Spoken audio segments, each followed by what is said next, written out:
안녕하십니까. 저는 데브옵스의 성공을 위한 여정이란 주제로 발표를 하게 된 정재용입니다. 아마 저 사람이 뭐 하는 사람일까 궁금하실 것 같아서 제 소개하고 저희 회사 소개를 시작하기 전에 잠깐 간단하게 드리도록 하겠습니다. 저는 주로 데브옵스나 아니면 에자일 컨설팅, 프로세스 컨설팅 같은 일들을 주로 해오고 있고요. 저희 플래티어라는 회사는 그러니까 기존의 CM 부분과 그 다음에 소프트웨어 공학 부분을 하던 두 개 회사가 합병이 돼서 2020년에 합병이 됐습니다. 그리고 저희 부분은, 제가 속해 있는 부분은 IDT, Integration of Digital Transformation을 담당하고 있는 부서고요. 그 중에 이제 DevOps 관련된 컨설팅이라든가 툴 구축, 이런 일들을 하고 있는 회사이라고 생각하시면 될 것 같습니다. 오늘은 제가 세 가지의 주제를 가지고 여러분한테 말씀을 드릴 거예요. 첫 번째는 DevOps란 무엇인지, 두 번째는 DevOps로 가기 위해 기업들이 어떤 준비를 해야 하는지, 세 번째는 DevOps는 만병통치약은 아니기 때문에 과연 어떤 부분들이 고객들이 조심해야 될 부분인지, 이 세 가지 얘기를 한번 진행해 보도록 하겠습니다. 먼저 첫 번째 주제고요. DevOps란 무엇인가? 사실은 이런 강의가 되게 어려운 게 저한테는 눈높이를 맞추는 게 되게 어렵습니다. 왜냐하면 이걸 어떤 분들이 들으실지 제가 정확하게 몰라요. 어떤 분들이 들어오실지, DevOps에 대해서 어느 정도 알고 계시는 분인지 정확하게 모르기 때문에 어느 정도 수준의 레벨링을 해야 되느냐 하는 것이 이 장표를 만들고 이걸 준비하면서 제가 가장 고민했던 부분 중에 하나입니다. 그래서 아주 기본적인 내용부터 시작을 해가지고 다루게 될 거고요.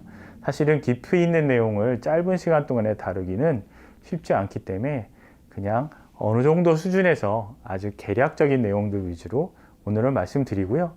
혹시 더 궁금하시면 저희 회사로 연락 주시면 제가 나중에 말씀을 드리도록 하겠습니다. 첫 번째, DevOps에 대한 상상이에요. 아마 이 그림은 되게 많이 보셨을 것 같아요. 지금은 노란 코끼리가 있고요. 사람들이 4명 있는데 다 눈을 가리고 있습니다. 어떤 사람은 코끼리의 상아를 만지고 있고요. 어떤 사람은 귀를 만지고 있고, 어떤 사람은 코끼리 등허리에 올라가 있습니다. 어떤 사람은 코끼리 꼬리를 만지고 있습니다.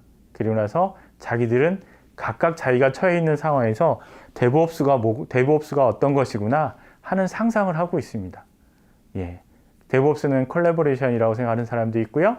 DevOps는 오토메이션이라고 생각하는 사람도 있고, 스몰 디벨롭먼트다, 또는 인프라스트럭처 애저 코드다, 이런 각각의 나름대로의 상상을 하고 있는데 저것들이 다 틀린 것은 아니고요. 하지만 저거 하나만으로 DevOps를 대변할 수 있는 단어는 절대로 아닙니다. 그래서 사실은 DevOps는 저런 것들이 다 파진 어떤 것인데, 그거는 우리가 어떤 내용인지 좀 더 지금부터 살펴보도록 하겠습니다. 제가 그림을 막 찾다가 재밌는 그림을 발견했어요. DevOps는 디벨롭먼트와 오퍼레이션이 두 개가 합해져서 DevOps라는 용어가 만들어지게 됩니다. 디벨롭먼트와 오퍼레이션 사이에는 지금 보시는 것처럼 웰 오브 컨퓨전이라고 해서 혼돈의 벽이 있습니다. 그래서 디벨로퍼는 개발을 하고요. 만들어진 개발된 내용을 갖다가 오퍼레이션 쪽에다가 넘기게 됩니다. 오퍼레이션은 그걸 가지고 운영을 하게 되는 거죠. 근데 보시게 되면 넘기는 게 뭘로 보이시죠? 수리탄입니다. 지금 수리탄을 만들어서 던지고 있습니다. 게다가 안전핀도 뽑아서 던졌어요. 그럼 어떻게 될까요? 저 벽을 넘어가는 순간에 펑 하고 터지게 되는 거죠. 그래서 사실은 기존에는 디벨롭먼트와 오퍼레이션이 분리되어 있었고 서로 간에 존중하지 않는 환경 속에서 진행되고 있었다. 그래서 아주 재미있는 그림이어서 제가 저 그림을 한번 여러분한테 설명드리려고 가져왔습니다. 좀 더 확장을 해보게 되면 기업이라는 것은 개발 조직과 오퍼레이션 조직만 있지는 않습니다. 사실 기업에는 비즈니스 조직이 따로 있죠. 비즈니스 조직은 경쟁사보다 더 좋은 서비스, 더 빠른 서비스를 만들고 싶어서 항상 달리고 있습니다. 그것들에 대한 요구사항을 만들고요. 그 요구사항을 개발팀한테 전달을 합니다. 개발팀은 어떤 생각을 하냐면, 이번에도 요구사항이 너무 불분명해. 왜 매번 경쟁사 대비 좋은 제품을 만들어 달라고 하는데 구체적으로 어떤 부분을 좋게, 어떻게 좋게 만들어 달라는 요구는 없이 그냥 막연한 요구사항들을 던지고 있을까 하고 생각을 한다는 거죠. 반대로 오퍼레이션 팀에서는 개발팀에서 소스 코드를 만들어 던지긴 하는데 자기들은 이거보다 더 중요한 게 서비스의 안정성인 거죠. 그래서 이들 간에도 웰 오브 컨퓨전이 존재를 하게 됩니다. 이들은 항상 각각의 생각만 하고 있고요. 각각의 위치에서 자기가 하고 있는 일들에만 관심이 있지 상대방을 고려하거나 상대방을 배려하거나 또는 상대방에게 무엇을 해줘야 된다는 이런 생각들을 전혀 하지 않고 자기 일에 빠져서 일을 하고 있는 환경이 데브옵스 이전의 환경이라고 보시면 될 것 같습니다. 그래서 데브옵스는 데브와 옵스를 합해서 저런 모양의 메비우스 띠를 많이 보셨을 겁니다. 처음에 개발 단계에서 플랜을 하고요. 플랜된 걸 가지고 개발자들이 코딩을 합니다. 코딩이 끝나고 나면 빌드를 하고요. 빌드된 결과 가지고 테스트를 하고 테스트된 결과가 잘 됐으면 릴리즈를 해서 디플로이를 하게 됩니다. 그리고 운영팀에서 운영을 하고 모니터링하는 과정이 전체적으로 저런 메비우스의 띠처럼 흘러가는 이런 흐름을 가져오게 됩니다. 이 과정들이 아주 시미리스하게 지속적으로 강물 흐르듯이 흘러갔을 때 사실은 데브옵스가 잘 되고 있다 이렇게 우리는 말씀드릴 수가 있습니다. 그래서 아마존 웹 서비스에서 데브옵스를 정의했는데 지금 보시면 저런 얘기들이 나옵니다. 어플리케이션과 서비스를 빠른 속도로 제공할 수 있도록 조직의 역량을 향상시키는 문화, 일하는 방식 및 도구의 조합. 우리는 여기서 몇 가지 단어를 좀 고민해 봐야 하는데요. 문화라는 얘기가 있었고요. 일하는 방식과 도구의 조합이라는 얘기가 있습니다. 나중에 이런 얘기를 가지고 다시 뒤에서 얘기를 하겠지만 사실은 데브옵스에서 가장 중요하게 생각하는 일 중에 하나가 저 문화라는 것입니다. 우리는 일하는 방식과 일하는 문화를 통해서 데브옵스를 시작할 수가 있습니다. 그리고 그것들이 잘 갖춰지고 나면 적절한 도구를 도입해서 그것들을 통해서 데브옵스를 완성해 갈 수 있는 것입니다. 또한 데브옵스는 두 번째 라인을 보시면 기존의 소프트웨어 개발 및 인프라 관리 프로세스를 사용하던 조직보다 제품을 더 빠르게 혁신적으로 개선할 수 있다 하고 얘기를 하고 있습니다. 데브옵스를 도입하는 모든 조직들이 가지고 있는 목표 중에 하나는 빠르고 혁신적인 개선을 하기 위한 것이 모든 조직들의 목표라고 할 수 있습니다. 그 다음에 맨 마지막에 나오는 시장에서 좀 더 효과적인 경쟁력이 가능하고 고객의 만족을 이끌어낸다. 이것들도 아주 중요한 요소 중에 하나입니다. 그래서 데브옵스는 사실 저런 세 가지 요소들, 아마존에서 정의하고 있지만 저런 목적 때문에 기업들에서 도입을 하려고 노력들을 하고 계십니다. 데브옵스에 필요한 요소들을 제가 정리해 봤는데요. 한 4가지 정도 요소가 있습니다. 첫 번째 요소는 Continuous Integration. 저희가 보통 CI라고 표현하는 게 있고요. 그 다음에 Continuous Deploy. 요거는 CD라고 저희가 표현을 합니다. 그 다음에 Continuous Testing. 요건 CT라고 저희가 하기도 하고요. 그 다음에 Monitoring Feedback. 이렇게 4가지 요소가 있습니다.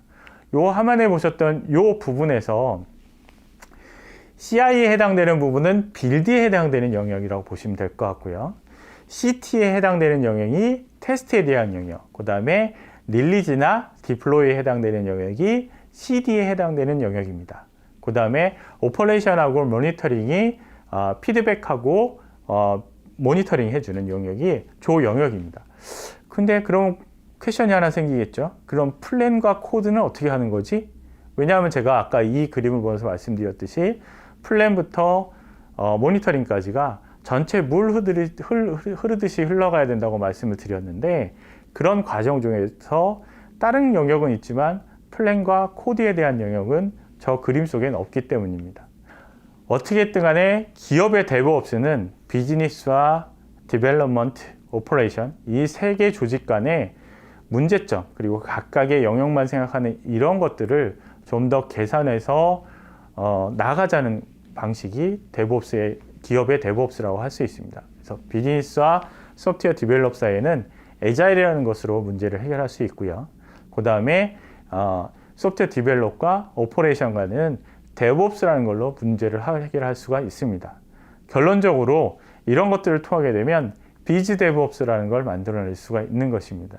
그래서 우리가 최적의 비즈니스 가치를 함께 만들어가는 비즈 데브옵스 환경을 만드는 것이고요. 제품을 기존에 만드는 건 우리가 프로젝트 베이스의 제품이라고 하면 현재는 프로덕트 베이스의 제품을 만드는 것들을 기업들이 추구하고 있습니다.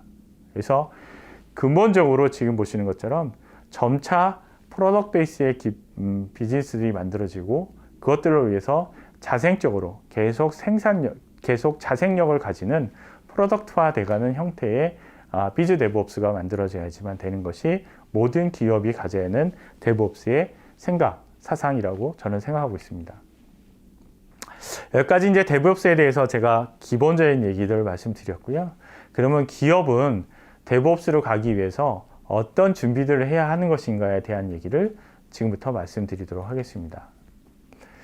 기업들은 많은 고민을 가지고 있습니다. 제가 대표적으로 몇 가지 고민들을 뽑아봤는데요. 첫 번째, 동시에 수천 명의 사용자에게 서버의 요청을 배포할 수 있는 가장 좋은 방법은 무엇인가 하는 고민입니다. 한번 예를 들어 볼게요. 요즘 전기차에서 가장 핫한 자동차 있죠. 전 세계적으로 핫한 자동차. 뭔지 아시나요? 예, 뭐 T로 시작하고 라로 끝나는 하여튼 그런 자동차가 있습니다. 그 자동차는 자율주행이 돼요. 자율주행이 되고 있는데 한국에서는 물론 그 기능을 다 100% 쓸 수는 없지만 외국에서는 자율주행을 쓰고 있습니다. 자율주행 쓰고 있어서 고속도로에서 잠자는 사진, 운전자가 잠자고 있는 사진들을 보셨을 거예요. 근데 이 자율주행에 문제가 있었다. 예를 들어서 버그가 있다 하게 되면 가장 빨리 그 자율주행에 문제 있는 버그를 수정을 해서 모든 자동차에 대해 그 버그를 픽스해서 배포해야 됩니다. 네. 그런데 그러면 배포를 해야 되는데 다 정비소에 입고를 해서 소프트웨어를 업데이트 받으세요. 만약 해야 된다고 하면 그 업데이트 속도는 1년이 걸릴 수도 있고 2년이 걸릴 수도 있습니다. 그 안에 발생하는 사고들에 대한 책임은 누구도 자유롭지 않은 거죠. 물론 법적으로 우리는 책임이 없다고 얘기할 수 있지만 사실은 도의적으로는 그 책임에 대한 것들은 누구도 자유롭지 않다고 얘기할 수 있습니다. 그럴 때 사실은 데브옵스 환경이 잘 갖춰져 있다고 하면 온라인으로 그런 것들을 배포할 수 있습니다. 바로바로 배포해서 실제로 버그를 픽스할 수 있다는 거죠. 여러분들이 가장 많이 쓰시는 앱, 핸드폰 앱 같은 경우도 문제가 발생했을 경우에 바로바로 배포를 할 수 있도록 그렇게 해드리고 있습니다. 그런 것들이 기업이 가지고 있는 고민이고 어떻게 그걸 효율적으로 배포를 할 것이냐 하는 것들이 기업이 해결해야 되는 문제가 되고 그것들로 인해서 고객의 만족을 이끌어내고 그것은 고객의 만족을 통해서 저희 기업이 성장할 수 있는 기회로 이어지게 되는 것입니다. 그것뿐만이 아닙니다. 보안에 대한 얘기도 있을 수 있고요. 또는 현재 개발 추세가 전 세계적으로 흩어져서 개발을 하는 케이스들이 많아요. 예를 들어서 글로벌 회사들 같은 경우는 개발은 인도나 이런 쪽에서 많이 하고요. 또 예를 들어서 서비스, 우리가 애프터 서비스 같은 경우는 베트남 같은 데 공장을 많이 하고 있습니다. 또는 아이디어를 만들어낸 거와 디자인은 미국이나 유럽에서 하는 경우가 있고요. 이렇게 막 여러 군데 흩어져 있는 조직들을 어떻게 관리할 것이냐, 어떻게 하면 효율적으로 관리할 것이냐, 이런 것들, 추적성을 어떻게 가져갈 거냐, 이런 것들도 상당히 중요한 요소 중에 하나입니다. 컨티뉴어스 인티그레이션과 컨티뉴어스 딜리버리가 잘 돼 있다고 우리는 생각하고 있는데 그럼에도 불구하고 버틀렉 현상은 해소되지 않는 경우들도 많습니다. 왜일까요? 아까 보셨던 그 메비우스 띠에서 사실은 왜 그런 문제가 발생하는지를 살펴봐야 합니다. 이렇게 보여드렸듯이 여러 가지 고민들을 가지고 있어요. 또 제일 마지막에 있는 어떤 개발자도 새로운 환경을 도입하고 변화를 원하지 않는다는 거죠. 사실은 어느 조직이나 마찬가지입니다. 가장 큰 고민이고 가장 큰 걸림돌입니다. 개발자들은 변화를 좋아하지 않습니다. 개발자들은 뭔가 새로운 거를 도입을 해서 내 환경에 집어넣는 거를 원하지 않아요. 사실은 개발자뿐 아니라 저도 그렇게 좋아하진 않습니다. 하지만 우리가 발전하기 위해서 또는 새롭게 좀 더 좋은 방향으로 가기 위해서는 변화를 두려워하면 안 됩니다. 어떻게 하면 이런 것들을 잘 융화시켜서 우리 조직의 문화로 만들 수 있는지 그런 고민들도 하셔야 합니다. 현재 이런 고민들을 고기업들이 많이 하고 계시고요.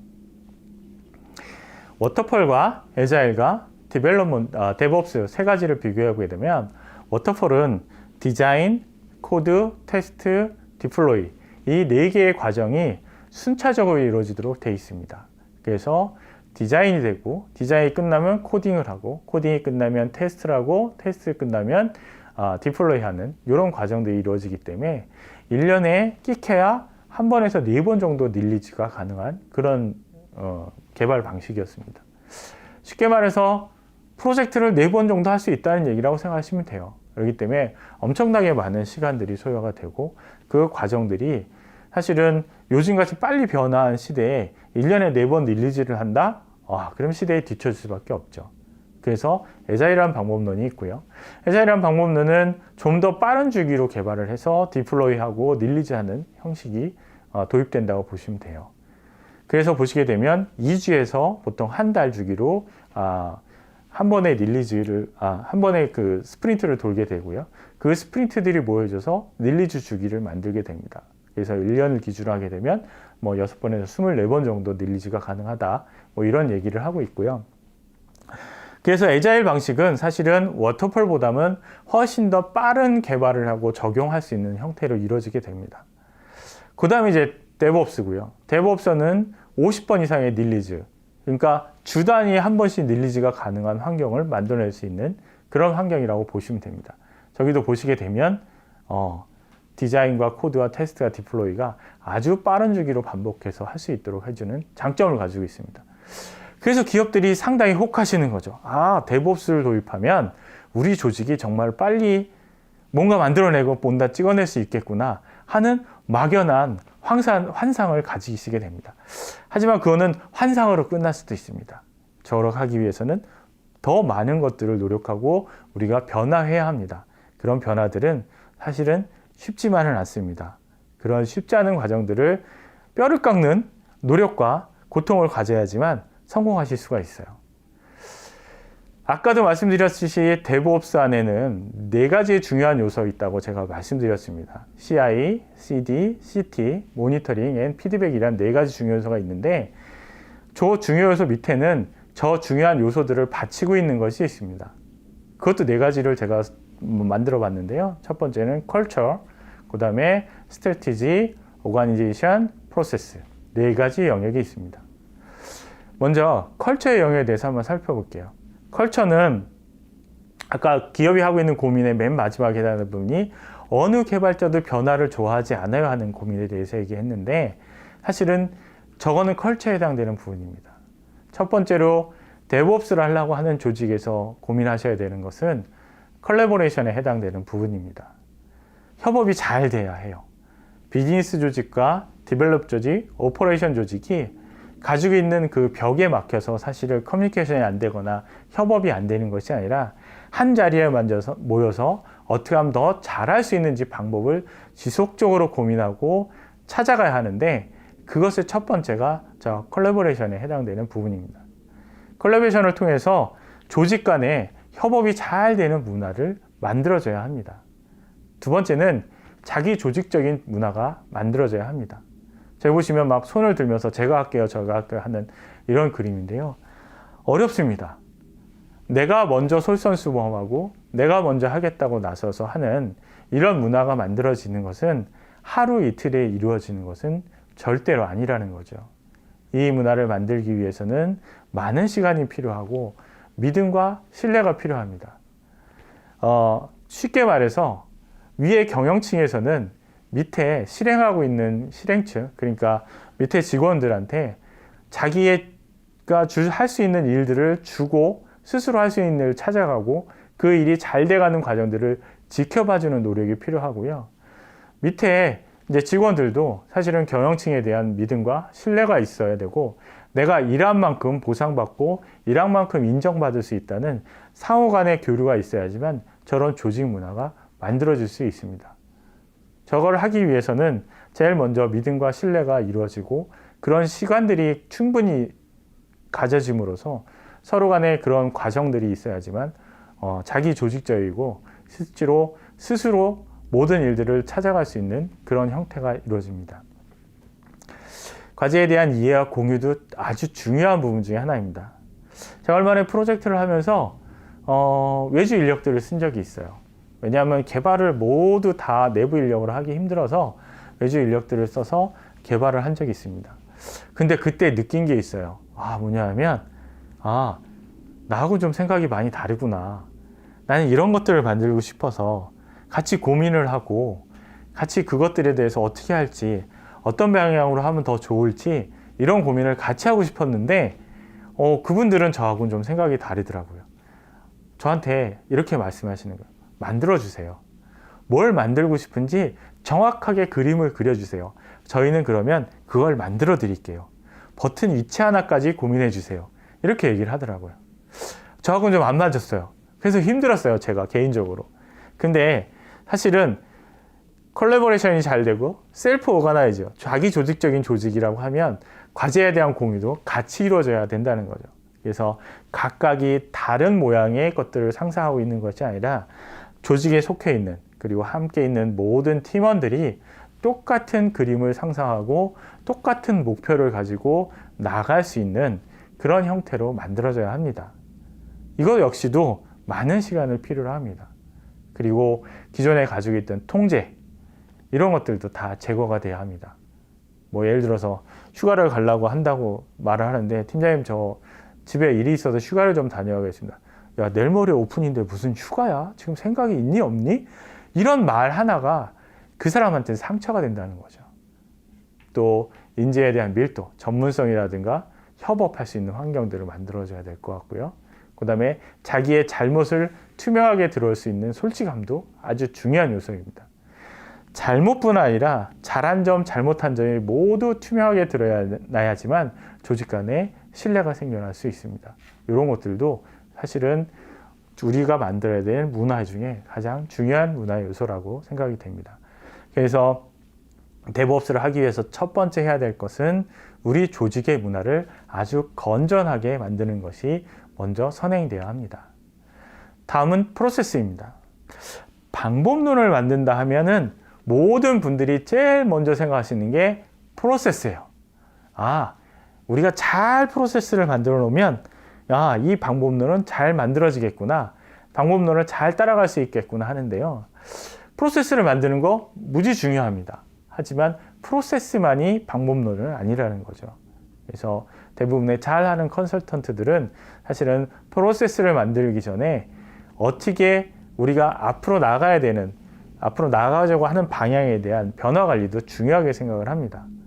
지금 보시는 것처럼 우리가 가지고 있는 데브옵스 환경으로 가기 위해서 필요한 프로세스들을 잘 정의하고 각각의 단계에서 꼭 중요한 요소들과 해야 될 일들, 이런 것들이 정의돼야지만 합니다.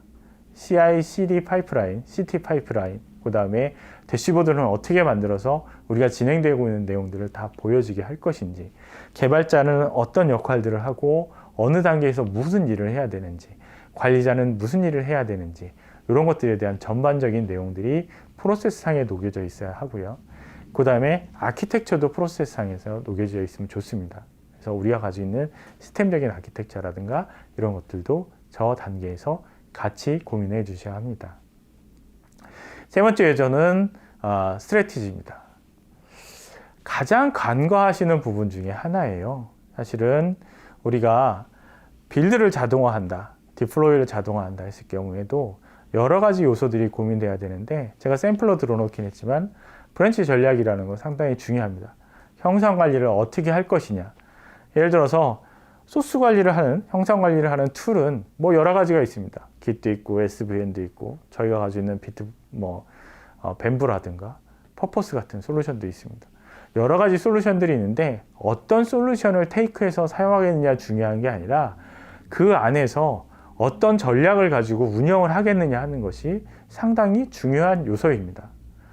보시게 되면 각각의 롤이 있어요. 각각의 롤들 안에서 우리가 빌드를 해야 합니다. 그러면 어느 버전을 가지고 빌드를 할 것이냐, 이것들은 빌드 버전을 갖다가 내가 이거 A, B, C, D 하겠어요 하고 매번 정해줄 수는 없어요.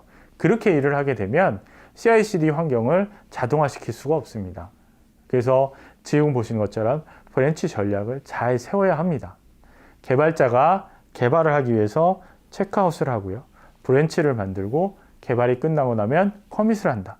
그럼 커밋된 내용을 기준으로 다른 개발자가 커밋을 하게 되고, 그것들이 어떤 리뷰 과정을 거친 과정에 의해서 승인이 나게 되면 자동으로 빌드를 해서 배포된 것들이 다음 단계로 넘어가기 위해서, 그러니까 QA로 넘어가거나 프로덕션 환경으로 넘어가기 위해서는 저런 정책들이 정해져야지만 합니다. 근데 대부분의 경우는 저런 것들을 고민하지 않고 CI/CD 환경을 만들고 계세요. 문제는 뭐냐면 제가 가서 고객사에 직접 방문을 해서 보게 되면 저희는 CI/CD 환경이 돼 있습니다. 네, 돼 있어요. 돼 있는데 실제로 안을 들여다보면 CI/CD가 돼 있는 것은 아니고요. 빌드를 그냥 버튼을 누르면 아니면 어떤 컨디션에서 자동적으로 빌드가 되도록 하는 환경을 만들어 놓은 것 뿐이에요. 근데 CI/CD 환경이 돼 있다는 거는 지금 보시는 형상관리 정책과 물려서 특정 이벤트가 일어날 때 자동으로 빌드가 돼서 배포되고 테스트되는 환경까지가 모두 시미리스하게 메비우스 띠처럼 이루어져야 되는 것입니다. 이것은 그렇게 쉬운 일만은 아닙니다. 테스트도 많이 필요하고요. 이런 과정들 안에서 사실은 믿음도 필요합니다. 그리고 저렇게 하는 과정들이 잘 준수가 되고 모든 개발자들이 저것들을 잘 따라서 룰들을 지켜야지만 저런 전략들에 의해서 배포가 자동화되고 하는 빌드가 자동화되고 하는 과정들이 한 줄처럼 이어져서 진행될 수가 있는 것입니다. 다음은 조직에 대한 부분입니다. 아까도 말씀드렸듯이 비즈니스 조직과 소프트웨어 디벨롭 조직, 오퍼레이션 조직은 각각의 벽을 가지고 있습니다. 하지만 기업이 원하는 문화는 저 조직의 벽이 허물어지고요. 하나 합해져서 모든 조직들이 한 군데 모여서 고민할 수 있는 조직 형태가 만들어지기를 궁극적으로 희망하고 있습니다. 일단 분위기가 좋잖아요. 저희 보시는 것처럼 따로따로 고민하는 게 아니라 한 자리에 모여서 우리가 한 그림을 보고 어떤 방향으로 나갈지에 대한 고민을 하셔야 되는 겁니다. 에자일에서 대표적인 그 스포티파이라는 건 여러분들 많이 보셨을 거예요. 스포티파이는 그 음원을 스트리밍 해주는 회사고요. 저 회사 안에서 우리가 어떻게 조직을 운영하는 게 효과적일까 하는 고민들을 많이 했습니다. 그래서 뭐 길드라든가 저런 것들을 챕터 이런 것들을 만들어서 우리가 역할별로 사람들을 뽑아서 조직을 운영하겠다 하는 것들이 되게 그 표본적이고 되게 모범적인 사례로 저희가 인식되고 있습니다. 데브옵스를 하신다고 하면 사실은 저런 조직 문화에 대한 고민을 하셔야 됩니다. 우리가 궁극적으로 원하는 것은 비즈니스 오퍼레이션과 그다음에 디벨롭먼트가 한 자리에 모여서 같이 고민하고 하는 거지만 그러기 위해서 어떻게 효과적으로 조직을 운영할 것인가에 대한 고민들을 지속적으로 하시고 거기에 대한 대안을 만들어내셔야 합니다. 그 다음으로 이제 OKR 같은 게 이제 최근에 많이 화두가 되고 있는데요. 사실은 조직이 잘 만들어지면 조직을 어떻게 더 효과성을 입도록 할 것이냐 하는 부분이 되게 중요한 요소 중에 하나입니다. 조직만 잘 만들어 뭐 하겠습니까? 조직이 목표를 정하고 그 목표에 따라서 활동들이 지속적으로 이루어지게 해야 되는 것이 있는데 그 중에 요즘 가장 많이 쓰고 있는 방법 중에 하나가 OKR입니다. OKR은 Object Key Result 해가지고요. 중요한 목표를 정하고 그 목표를 다 공유하고 공유된 목표들을 잘 이끌어갈 수 있도록 그 속해 있는 모든 팀원들이 지속적으로 노력하고 그것들이 짧은 주기로 뭐 2개월, 3개월 주기로 피드백 되면서 관리돼 가는 과정 중에 하나가 OKR이라는 방법입니다. 저희도 사실은 올해 들어서 저희 사업 부분, 저희랑 같이 일하는 IDT 부분의 테크 부분만 OKR 한번 적용해 봤어요. 근데 쉽지는 않습니다. 쉽지는 않고요. 이제 그 OKR을 적용하는 조직들이 가장 큰 문제가 뭐냐 하면 기존의 MBO나 KPI 이런 것처럼 OKR도 그 하나의 평가 방식으로 인지할 수 있기 때문에 문제가 될 수는 있습니다. 물론 조직의 생리상 평가를 하지 않을 수는 없어요. 평가를 하지 않을 수는 없지만 OKR은 기존의 MBO나 아니면 KPI 같은 평가의 방식은 절대로 아닙니다. 그래서 저런 부분에 대한 부분도 같이 한번 고민해 보시고 우리 조직이 건강하게 될 수 있고 우리 조직이 좀 더 발전할 수 있고 그 모두가 셀프 오가나이즈 될 수 있는 조직으로 만들기 위해서는 OKR 도입하는 것도 한번 고민해 보시면 좋을 것 같습니다. 사실 이런 것들이 다 만들어지고 나면 그 다음으로 해야 될 것은 이제 디벨롭 툴체인입니다. 참 툴들이 많습니다. 데브옵스를 할 수 있는 툴들이 엄청 많이 있습니다. 저희 보시게 되면 다 적어놓긴 했는데 뭐 무지무지 많습니다. 근데 저런 툴 체인을 다 우리가 할 수는 없고요. 우리 회사에 맞는, 기업의 환경에 맞는 적정한 툴 라인업을 정해서 고민하셔야 합니다. 어떤 것이 적합하냐? 물론 많이 쓰는 게 좋다 뭐 이렇게 생각할 수 있는데 절대로 그렇지 않습니다.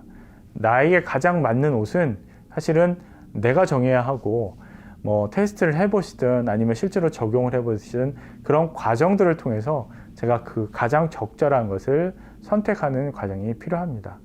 그 중에서 가장 적합한 툴체인을 가지고 라인업을 구성하시면 됩니다. 그 다음으로 이제 고민하셔야 될 고려사항이 있는데, 개발 방식에 해당되는 부분입니다.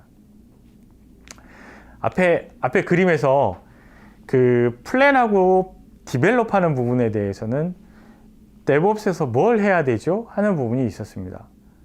플랜은 뭘 가지고 하면 될까요? 네, 플랜은 사실은 애자일 방법론 같은 것들을 도입하면 하실 수 있습니다.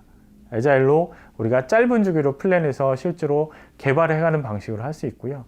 또 하나 중요한 건 뭐냐 하면 데브옵스나 애자일은 아주 짧은 주기로 작업이 이루어지기 때문에 사실 큰 덩어리를 가지고 개발하거나 빌드하는 방식은 추천드리고 싶지 않습니다.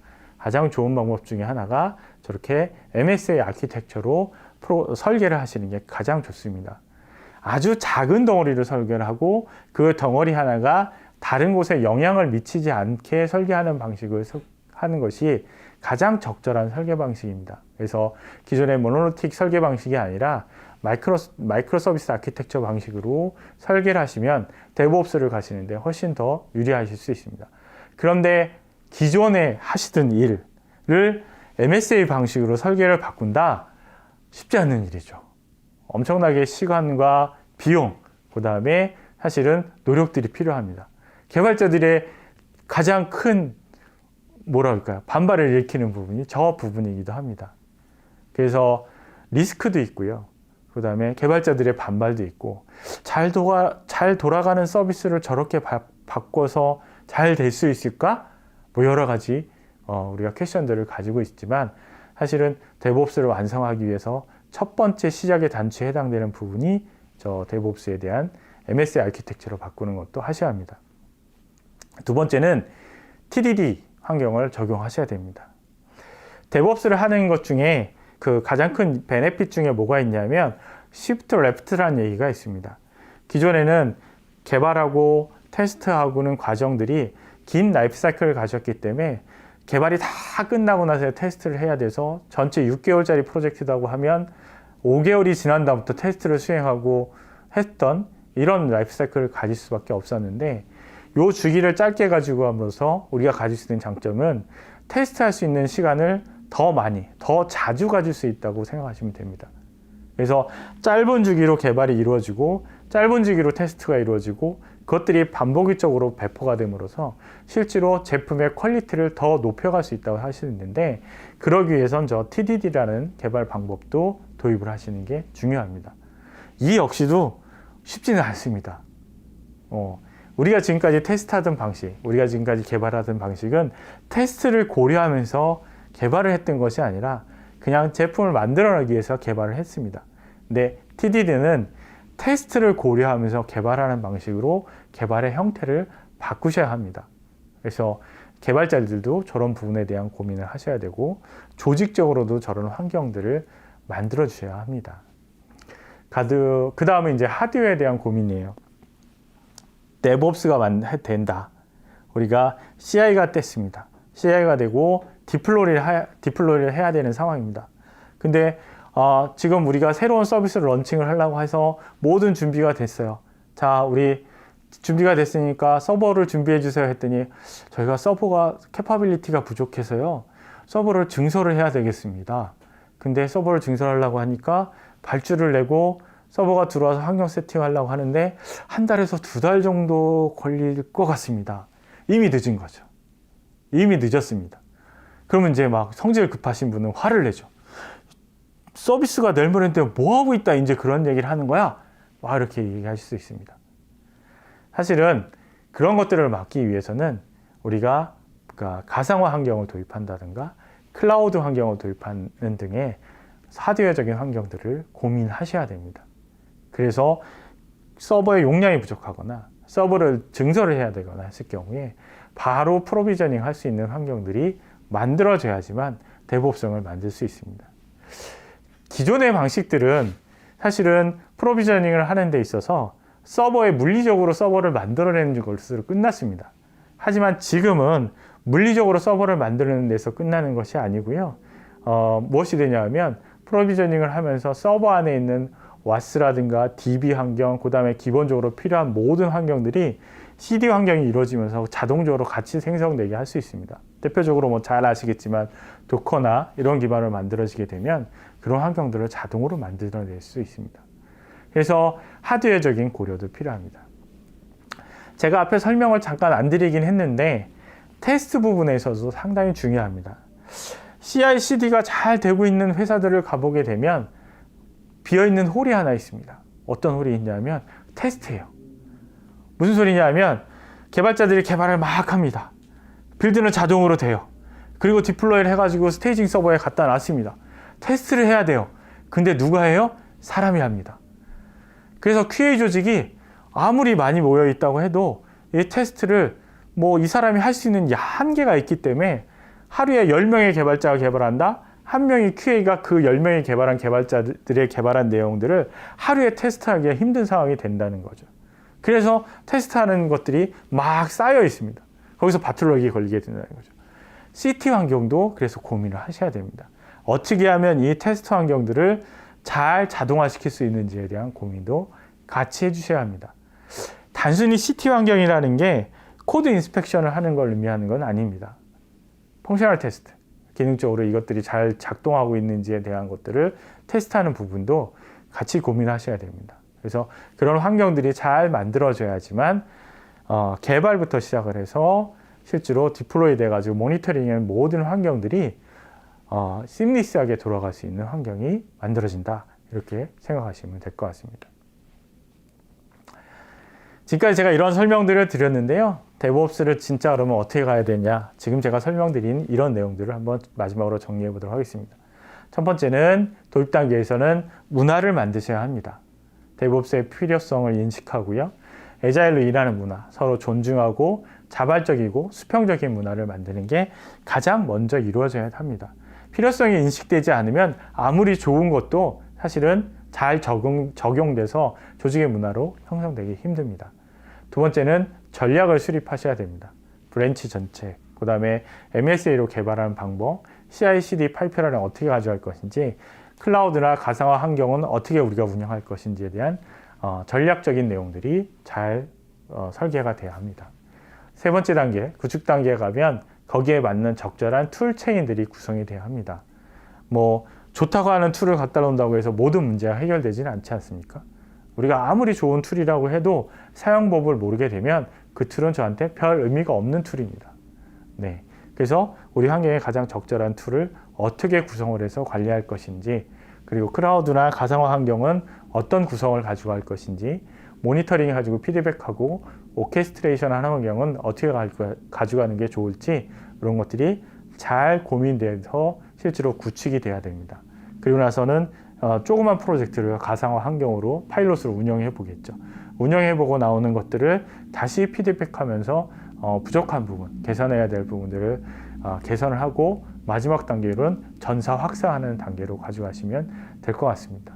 물론 이 과정 안에서 교육하고 캠페인 이런 것들 변화 관리 상당히 중요합니다. 물론 저 교육과 변화 관리, 캠페인 이런 것들은 사실은 전체 과정에서 계속적으로 이루어져야 되는 부분이에요. 그래서 저런 부분들이 간과되지 않고 전 과정에서 데브옵스 여정 안에서 이루어질 수 있도록 하는 부분도 경영진에서는 지속적으로 같이 고민해 주셔야 되는 부분이라고 생각을 합니다. 이제 제가 이런 얘기들을 쭉 했잖아요. 저희 회사에서는 이것들을 잘 할 수 있는 플랫폼을 만들었습니다. 데브옵스 플랫폼, 플래티어 데브옵스 플랫폼이고요. 밑바닥에 이제 저희가 플랫폼이라는 걸 만들고 그 위에 아까 말씀드렸듯이 모니터링 해가지고 피드백, 그다음에 CI, CD, CT를 할 수 있는 환경들이 잘 올라갈 수 있는 환경으로 만들어져 있습니다. 또 중요한 것은 뭐냐면 저 노란색 박스에 보시는 것처럼 외부 인터페이스. 그러니까 기존에 모든 기업들은 레가시 시스템들을 가지고 있는데 ITSM이든 뭐 PMS든 이메일이든 이런 레가시 시스템들하고 저희가 제공되는 시스템과 인테그레이션이 되지 않으면 사실은 사용에 불편함이 있을 수 있습니다. 그래서 저런 레가시 시스템들과 연동될 수 있는 외부 인터페이스가 있는 API들을 저희가 같이 제공해 드리고 있습니다. 뿐만 아니라 저 환경 안에서 고객이 내가 이거 필요하다 하면 저희 안에 바로 플러그인해서 확장할 수 있는, 고객 스스로 확장할 수 있는 플랫폼 형태의 비즈니스를 저희가 만들었고 그것들을 제공해 드리고 있습니다. 그래서 플래티하고 저희하고 일을 하시게 되면 저런 서비스도 받을 수 있고요. 저 플랫폼 안에는 컨설팅까지 포함을 하고 있습니다. 저게 그림이 나오진 않았지만 실제로 문화 컨설팅, 그러니까 조직이 어떻게 하는 게 좋겠다는 조직 문화 컨설팅이라든가 방법론 컨설팅 이런 부분도 저희가 저 안에서 같이 제공되고 있는 서비스 영역이라고 생각하시면 될 것 같습니다. 이제 거의 마지막으로 달려가고 있습니다. 데브옵스는 만병통치약은 아닙니다. 데브옵스를 하게 되면 모든 문제가 해결될 것이다. 우리 회사가 매출이 갑자기 2배, 3배로 성장할 것이다. 이거는 절대로 아니라는 거죠. 데브옵스를 하게 된다고 해도 그 안에 여러 가지 실패 요인들이 있고 이런 실패 요인들이 잘 해결되지 않으면 그냥 돈을 들여서 실패할 수밖에 없습니다. 첫 번째는 보여주기식 데브옵스 환경 만들기는 지양하시기 바랍니다. 저희 CI/CD 되고 있어요. CI/CD 하고 있어요. 네, 하고 계시네요. 하고 계시네요. 뭐냐면 그냥 빌드가 자동화되고 빌드된 것이 어딘가 디플로이 된다 뿐이지 그게 데브옵스는 아니라는 거죠. 그런 착각은 하지 않으셨으면 좋겠습니다. 그리고 문화를 고려하지 않은 데브옵스도 실패할 수 있습니다. 모든 조직원들이 필요성을 느끼고 그 안에서 그 문화가 고려되지 않게 되면 데브옵스는 실패하게 됩니다. 또 컬래버레이션의 실패, 조직 간에 나는 내 것만 하면 돼 하는 이런 사고방식이 문화와 함께 고려되지 않고 협업이 실패하게 되면 이 역시도 데브옵스가 실패할 수밖에 없습니다. 그리고 데브옵스는 한 번에 끝나는 것이 아닙니다. 반복적이고 지속적인 변화를 해야 합니다. 근데 한 번에 딱 세팅해서 이걸로 끝 하고 한다고 하면 그런 기대를 하고 계신다 그러면 이 역시도 실패 요인으로 다가갈 것이라고 생각을 합니다. 어떻게든 간에 아까도 말씀드렸듯이 데브옵스만 하게 되면 우리 매출이 2배로 늘어날 거야. 우리 고객이 2배로 늘어날 거야. 이런 상상은 하지 마시기 바랍니다. 비현실적인 기대감입니다. 데브옵스는 시작입니다. 그것들을 통해서 디지털 트랜스포메이션을 이루셔야 되고 그것들이 지속적으로 효과가 나고 스피드가 나고 됐을 때 실제로 좀 더 큰 효과가 나타나지 당장 도입한다고 해서 모든 것이 한꺼번에 변화할 거라는 상상은 하지 않으시는 게 좋습니다. 잠재적인 위험 요소들도 많이 있습니다. 저는 문화에 대해서 계속 말씀드리고 있는데 조직이 문화가 충분히 성숙되지 않았을 경우에는 사실은 데브옵스를 하시는데 큰 위험 요소가 됩니다. 부정적이거나 또는 서로 협업을 꺼려하거나 자기 것들을 오픈하는 걸 꺼려하고 스스로 일하는 것들에 대한 이런 부분들 그리고 위에서 기획하고 밑에서 실행하는 기존의 방식이 아니라 서로 코어하는 방식으로 변화하지 않는 문화를 가지고 있는 회사에서 데브옵스는 상당히 위험한 요소입니다. 그리고 전략 없이 실행되는 경우도 위험한 요소 중에 하나입니다. 그래서 데브옵스를 수행하기 위해서는 다양한 전략들이 고민돼야 되고 이것들이 맹목적으로 실행되는 것이 아니라 지속적으로 발전할 수 있는 전략들을 만들고 고민하시는 과정들을 필요로 합니다. 또는 틀에 박힌 사고도 아주 위험한 요소 중에 하나입니다. 최강의 경영진으로부터 직원의 생각이 전 직원의 생각이 전환이 필요하고 필요성이 인식돼야 하는데 충분히 고려되지 않음으로부터 탑부터 바텀까지의 모든 사람들이 동일한 생각을 가지고 움직여야 하지만 그러지 않았을 경우에는 데브옵스도 잠재적인 위험 요소가 될 수 있습니다. 또 비용 때문에 또는 남들이 쓰니까 하고 도구를 도입하시는 경우가 있어요. 그래서 비용 때문에 그냥 아주 싼 툴을 저렴한 툴을 하실 수도 있고요. 물론 그것도 잘 활용하시면 되겠지만 그러지 못한다던가 아니 그냥 남이 좋다니까 어느 회사에서 쓰고 있더라. 우리도 그거 쓰지 왜 이상한 거 쓰고 있어? 하는 방식도 좋지 않습니다. 기업의 환경을 고려한 검증이 필요하고 그런 검증에 충분한 시간을 들이셔야 합니다. 이런 많은 위험 요소들이 있고 많은 리스크가 있기 때문에 사실은 데브옵스가 성공으로 가기는 쉽지 않습니다. 마지막으로 데브옵스를 하시기 위해서는 아까도 말씀드렸듯이 문화부터 시작해서 우리가 가지고 있는 근간들을 다 바꾸시는 과정들이 차근차근 밟아 나가고 거기에 맞는 모든 환경들이 다 바뀌었을 때 정말 훌륭한 데브옵스 환경을 만들어질 수 있을 거라고 생각을 합니다. 저희 IDT 부분에 저희 마지막에 나오는 건데요. 모두가 행복한 팀을 위해서 저희는 노력하고 있습니다. 플래티어의 IDT 사업 부분에서는 여러분의 행복, 고객의 행복을 위해서 항상 노력하고 있으니까 필요하시면 언제든지 저희를 불러주시기 바랍니다. 감사합니다. 네, 마치겠습니다.